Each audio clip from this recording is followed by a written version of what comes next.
नमस्कार, मैं हूं शिखा शुक्ला और आप देख रहे हैं प्रसारण न्यूज नेटवर्क। नजर डालते हैं दाहोद जिले की बड़ी खबरों पर। अब समाचार विस्तार से। नीलम सेठ की आज 18 तारीख की रिपोर्ट में कुल 4 मुख्य खबरें हैं। पहली खबर, दाहोद जिले के मोटी, बाड़ीबार और दुधिया में भीषण आग लगने से 5 मकान जलकर खाक हो गए। इस घटना में लाखों का नुकसान हुआ है, लेकिन राहत की बात यह रही कि कोई जनहानि, जान का नुकसान नहीं हुई। दूसरी खबर, दाहोद जिले में कल रात बिजली की चमक के साथ बारिश हुई। इससे वातावरण में ठंडक तो आई है, लेकिन बेमौसम बारिश की वजह से किसानों और अनाज व्यापारियों में चिंता का माहौल देखा जा रहा है। तीसरी खबर, कक्षा 10वीं और 12वीं की बोर्ड परीक्षाओं का कार्यक्रम घोषित कर दिया गया है। ये परीक्षाएं 26 फरवरी से 18 मार्च के बीच आयोजित की जाएंगी। चौथी खबर, निवासी अतिरिक्त कलेक्टर द्वारा नई मतदाता सूची प्रसिद्ध कर दी गई है।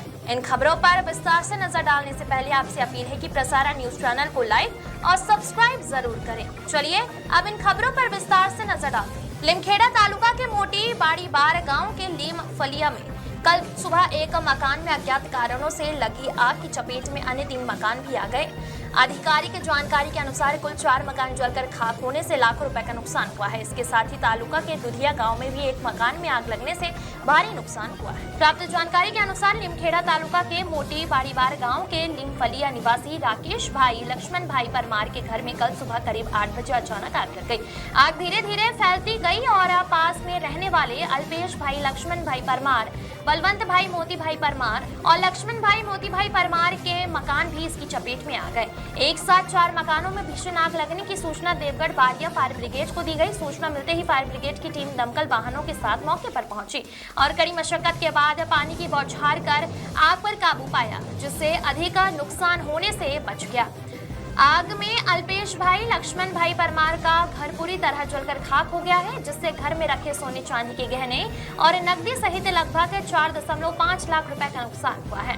वहीं राकेश भाई लक्ष्मण भाई परमार के घर में रखा घरेलू सामान, परिवार के सभी सदस्यों के दस्तावेज, अनाज और 1.70 लाख रुपए की नकदी जल जाने से लाखों रुपए का नुकसान हुआ है। बलवंत भाई मोती भाई परमार के घर में रखा सामान 20,000 रुपए नकद और अनाज आदि जलने से भी भारी नुकसान हुआ है। इस प्रकार 4 मकानों के जलकर राख होने से लाखों रुपए की हानि हुई है। इसके अलावा दुधिया गांव में भी एक कच्चे मकान में आग लगने से अफरा तफरी मच गई है। देवगढ़ बारिया दमकल विभाग ने मौके पर पहुंचकर आग पर काबू पाया, लेकिन जब तक घर का रखा सारा सामान जलकर राख हो चुका था, इस पूरी घटना में कोई जनहानि नहीं होने से प्रशासन ने राहत की सांस ली। दाहोद जिले में इस बार हर मौसम में बेमौसम माहौल देखने को मिला है। इसी क्रम में कल रात बिजली की कड़क के साथ बेमौसम बारिश हुई। इस बारिश के कारण ठंड के प्रकोप में भी बढ़ोतरी हुई है। रात के दौरान दाहोद, छापरी, रलियाती, जालत, रावडाल सहित लिमखेड़ा के ग्रामीण क्षेत्रों और सिंगवड़ में बारिश हुई है। इस बेमौसम बारिश के कारण किसानों में चिंता की लहर छा गई है। साथ ही इस बारिश की वजह से अनाज मंडी मार्केट में भी नुकसान होने का अनुमान लगाया जा रहा है।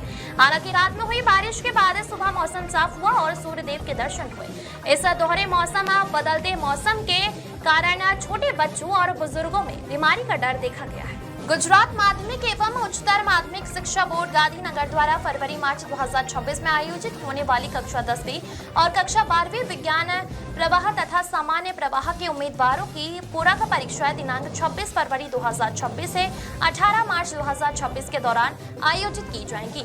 इस संदर्भ में परीक्षा केंद्रों के 100 मीटर के दायरे में फोटोकॉपी मशीनें बंद रखने, परीक्षा केंद्रों के आसपास लाउड स्पीकर के उपयोग पर रोक और परीक्षा स्थलों पर अनधिकृत व्यक्तियों के प्रवेश पर प्रतिबंध लगाने के लिए अधिसूचना जारी की गई है। परीक्षा केंद्रों की 100 मीटर की परिधि में स्थित जेरॉक्स मशीनों के दुरुपयोग को रोकने के लिए 26 फरवरी 2026 से 18 मार्च 2026 तक होने वाली इन परीक्षाओं के दौरान सुबह 8 बजे से शाम 7 बजे तक जिले के परीक्षा केंद्रों के पास स्थित जेरॉक्स और कॉपियर मशीनों का उपयोग पूरी तरह से बंद रखने का आदेश दिया गया है। परीक्षा देने वाले छात्र छात्राओं के परीक्षा केंद्र में प्रवेश करते समय प्रश्न पत्र से संबंधित किसी भी साहित्य या अन्य किसी भी प्रकार के इलेक्ट्रॉनिक उपकरणों पर प्रतिबंध लगाया गया है।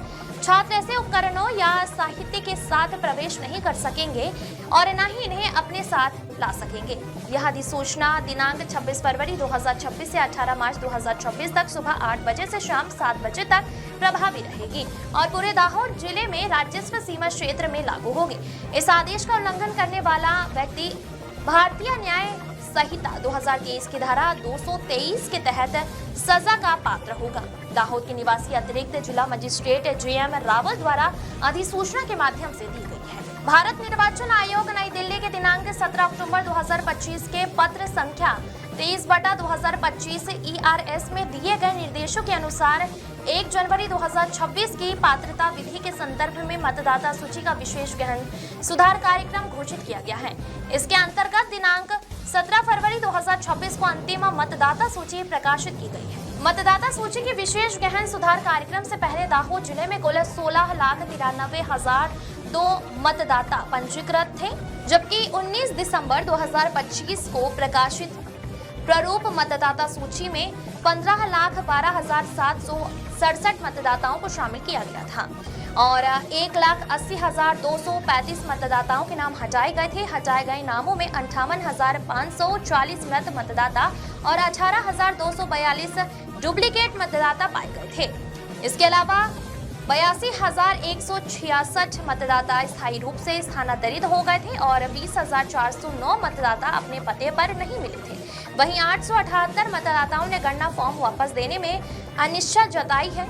1 जनवरी 2026 की पात्रता तिथि के संदर्भ में आज प्रकाशित अंतिम मतदाता सूची में कुल 15,26,857 मतदाताओं को शामिल किया गया है। इसमें कुल 7,68,326 पुरुष, 7,58,518 महिलाएं और 13 थर्ड जेंडर मतदाता शामिल हैं।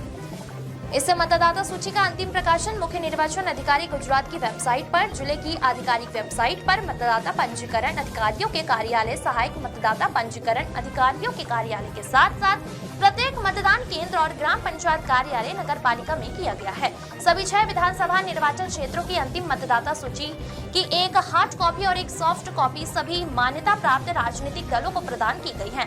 अंतिम मतदाता सूची के संदर्भ में यदि किसी मतदाता को पंजीकरण अधिकारी के निर्णय का कोई आपत्ति हो तो वो लोक प्रतिनिधित्व अधिनियम 1950 की धारा 24A के अनुसार जिला निर्वाचन अधिकारी और कलेक्टर दाहोद को प्रथम अपील कर सकते हैं। इसके अलावा लोक प्रतिनिधित्व अधिनियम 1950 की धारा 24B के अनुसार जिला निर्वाचन अधिकारी और कलेक्टर दाहोद के निर्णय के विरुद्ध मुख्य निर्वाचन अधिकारी गांधीनगर को दूसरी अपील की जा सकती है। यदि कोई मतदाता सूची के संदर्भ में अधिक जानकारी प्राप्त करना चाहता है या उसे कोई समस्या है तो वह voter helpline number 1950 toll free पर कॉल कर सकता है। नीलम सेठ की रिपोर्ट।